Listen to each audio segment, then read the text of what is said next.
अब हम लोग देखते हैं क्वेश्चन नंबर 14। क्वेश्चन नंबर 14 कहता है differentiate between metals and non metal on the basis of chemical properties.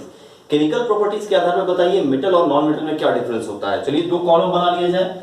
एक कॉलम है हमारा मेटल्स का और दूसरा है नॉन मेटल का। नॉन मेटल तो इसको डिफरेंसेस में बांटते हैं, देखते हैं क्या क्या डिफरेंसेस होता है। सबसे पहला डिफरेंस जो माना जाता है, सबसे basic chemical property, primary chemical property metals are electropositive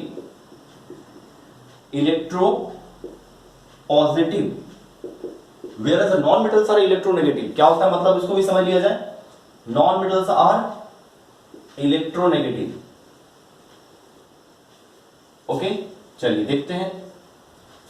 electropositive करने का मतलब होता है कोई भी मेटल चाहता है कि मेरे पर पॉजिटिव चार्ज डेवलप हो। पॉजिटिव चार्ज कैसे डेवलप होगा, इलेक्ट्रॉन को लूज करके डेवलप होगा। एग्जांपल ले लिया जाए सोडियम का, Na से Na प्लस बनता है और अपना एक इलेक्ट्रॉन ये लूज करता है। क्यों होता है, एटॉमिक नंबर 11 है इसका इलेक्ट्रॉनिक कॉन्फ़िगरेशन 281 है। इसको ऑक्टेट पूरा करने के लिए अपना एक इलेक्ट्रॉन लूज करना पड़ता है। देखिए 28 हो गया, एक इलेक्ट्रॉन बाहर रिलीज हो गया। ठीक है, इसको आप 1 से भी रिप्रेजेंट कर सकते हैं। वहीं दूसरी तरफ आपका जो नॉन मेटल्स होता है इलेक्ट्रॉन गेन करने का टेंडेंसी रखता है, वो इलेक्ट्रॉन गेन करके अपना ऑक्टेट को कंप्लीट करता है। एग्जांपल ले लेते हैं, क्लोरीन Cl एक इलेक्ट्रॉन गेन करता है और बन जाता है Cl से Cl माइनस, तो नेगेटिव चार्ज डेवलप किया। इसका कॉन्फ़िगरेशन होता है 287। देखिए एक इलेक्ट्रॉन गेन किया, ये क्या हो गया 288। इससे क्या पता चलता है कि metals are electropositive in nature where non metals are electronegative in nature. इससे एक बात और निकल कर आता है, क्या निकल कर आता है देखते हैं। इससे एक सेकंड पॉइंट पता चलता है कि जो इलेक्ट्रॉन लूज करता है, अगर लूज कर रहा है तो किसी को गेन करवाएगा, और जो इलेक्ट्रॉन गेन करता है वो रिड्यूस होता है। तो आप कह सकते हैं कि metals are reducing agent. Metals are reducing agent कर सकते हैं या रिड्यूसिंग नेचर का कर सकते हैं। वेयर नॉन मेटल क्या करता है, नॉन मेटल इलेक्ट्रॉन गेन करता है। अगर हम लेंगे तो किसी से तो लेंगे, अगर हम गेन कर रहे हैं तो कोई देगा तब तो हम गेन करेंगे। मेरे गेन करने किसी को लूज करना पड़ेगा, और जो इलेक्ट्रॉन लूज करेगा वो क्या होता है, वो ऑक्सीडाइज होता है। तो नॉन मेटल की वजह से ऑक्सीडेशन होता है, इसलिए हम लोग कह सकते हैं कि नॉन मेटल कैसा होता है, ऑक्सीडाइजिंग नेचर का होता है। ये बात आपको फर्स्ट पॉइंट से ही क्लियर हो जाता है। First point electropositive means reducing nature, electronegative मतलब ऑक्सीडाइजिंग नेचर का होता है। ओके, थर्ड पॉइंट देखते हैं क्या हो सकता है मेटल्स नॉन मेटल में। तीसरा पॉइंट हमारे पास है, देखिए तीसरा पॉइंट, मेटल जो होता है वो एसिड के साथ रिएक्ट करके हाइड्रोजन गैस देता है, वही नॉन मेटल रिएक्शन करके हाइड्रोजन गैस नहीं देता है। एग्जांपल देख लेते हैं, जैसे कि हमारे पास जिंक है। जिंक को अगर हम HCl डाइल्यूट में डालते हैं तो क्या बनता है, ZnCl2 प्लस हाइड्रोजन गैस निकलता है। वही लेकिन एक नॉन मेटल को डालकर देख लीजिए, रिएक्शन ही नहीं होगा आपके लिए। आप यहां देख सकते हैं एग्जांपल नंबर 3 में कोई भी मेटल नॉन मेटल का एग्जांपल लेने, क्लोरीन ले सकते हैं, और नहीं तो फॉस्फोरस ले सकते हैं, सल्फर ले सकते हैं। सल्फर एसिड लीजिए, इसको HCl में रिएक्शन कराइए, नो रिएक्शन। ठीक है, तीसरा प्रॉपर्टी क्या है, आपका मेटल्स जो होता है डाइल्यूट एसिड के साथ क्या रिलीज करता है, हाइड्रोजन गैस रिलीज करता है, लेकिन नॉन मेटल हाइड्रोजन गैस नहीं देता। ये एक बहुत बड़ी प्रॉपर्टी मानी जाती है। ओके, नेक्स्ट केमिकल प्रॉपर्टी हम लोग मान सकते हैं मेटल्स एंड नॉन मेटल का, उसका ऑक्साइड का नेचर कैसा होता है देखते हैं। फोर्थ प्रॉपर्टी हमारे पास है मेटल ऑक्साइड जो होता है, मेटल ऑक्साइड ये हमेशा कैसा नेचर का होता है, ये बेसिक नेचर का होता है, बेसिक नेचर।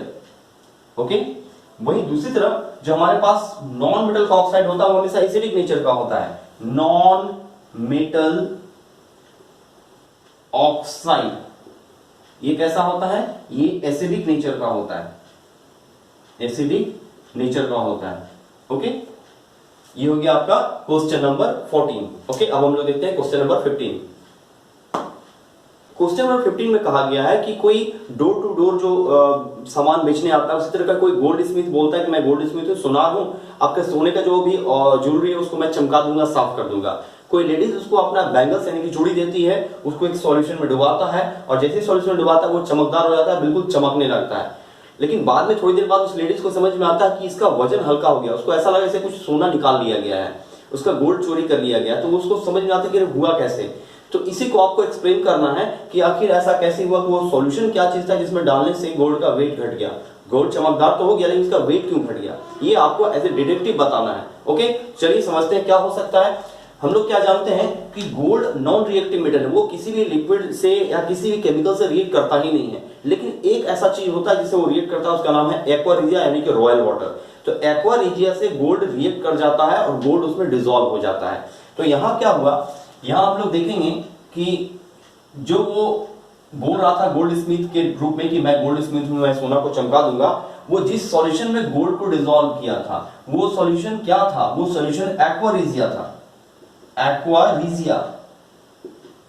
ठीक है, एक्वा रिजिया क्या होता है, एक्वा रिजिया होता है हाइड्रोक्लोरिक एसिड और नाइट्रिक एसिड का एक कॉम्बिनेशन, HCl और HNO3 कितना का रेशियो में होता है। तो हाइड्रोक्लोरिक एसिड आपका 3 पार्ट में होता है, नाइट्रिक एसिड 1 पार्ट में होता है। इसका कॉम्बिनेशन से बनने वाला लिक्विड को हम लोग एक्वा रिजिया कहते हैं। इसका खासियत क्या होता है, ये गोल्ड को अपने में डिसॉल्व कर लेता है। तो यहाँ क्या हुआ, इस कंटेनर में जिसमें वो गोल्ड का बैंगल्स को डुबाया था उसमें एक्वा रिजिया था। एक्वा रिजिया की वजह से क्या हुआ कि गोल्ड का बैंगल से कुछ गोल्ड निकल करके उसमें डिसॉल्व हो गया। अब जब किसी मेटल का ऊपर का सरफेस ही निकल जाएगा तो क्या होगा, वो तो चमकेगा ही, जो उसका अंदर का सरफेस बाहर है तो चमकेगा। तो ये हुआ यहाँ पर क्या, यहाँ गोल्ड जो था वो एक्वा रिजिया में डिसॉल्व हो गया, एक्वा रिजिया में डिसॉल्व हो गया। यही चीज आपको एज ए डेरिवेटिव बताना था कि यहाँ पर क्या फिनोमेना हुआ। ओके, अब हम लोग देखेंगे क्वेश्चन नंबर 16। क्वेश्चन नंबर 16 क्या कहता है, सो क्वेश्चन नंबर 16 में है कि give reason why copper is used to make a hot water tanks but not steel which is an alloy of iron. हम लोग हॉट वाटर टैंक यानी पानी गर्म करने का बर्तन या जो भी गर्म वाटर को गर्म करने का जो भी कंटेनर होता है उसमें हम लोग कॉपर का बर्तन क्यों बनाते हैं, स्टील का क्यों नहीं बनाते, जबकि स्टील सस्ता होता है। स्टील सस्ता भी है, उसके बावजूद हम लोग महंगा चीज का क्यों बनाते हैं, इसके पीछे क्या रीजन है। इसके पीछे ये रीजन है कि कॉपर जो होता है वो हीट का बहुत अच्छा कंडक्टर होता है, इसलिए हम लोग कॉपर का यूज करते हैं ना कि स्टील का यूज करते हैं। इससे क्या फर्क होगा, ये तो चलिए सीधा सीधा जवाब हो गया, लेकिन इसके पीछे का रीजन क्या है। अब देखिए इसको समझते हैं कि कॉपर जो है,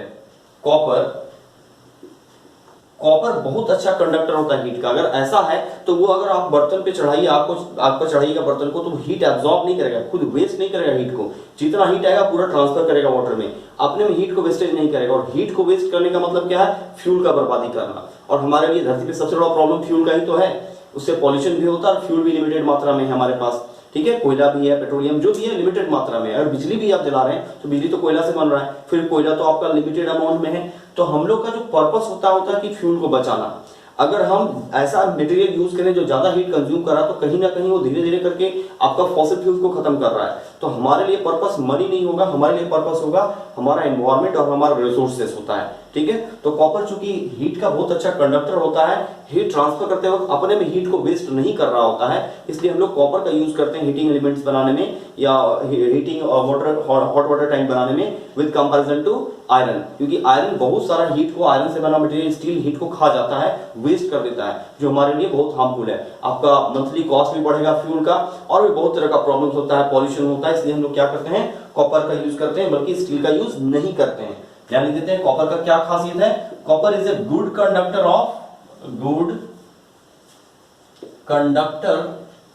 of heat, that's why we use copper metal instead of iron metal or alloy of iron such as steel. Okay, ये हो गया हमारा चैप्टर मेटल नॉन मेटल का सारा क्वेश्चन आंसर कंप्लीट। ओके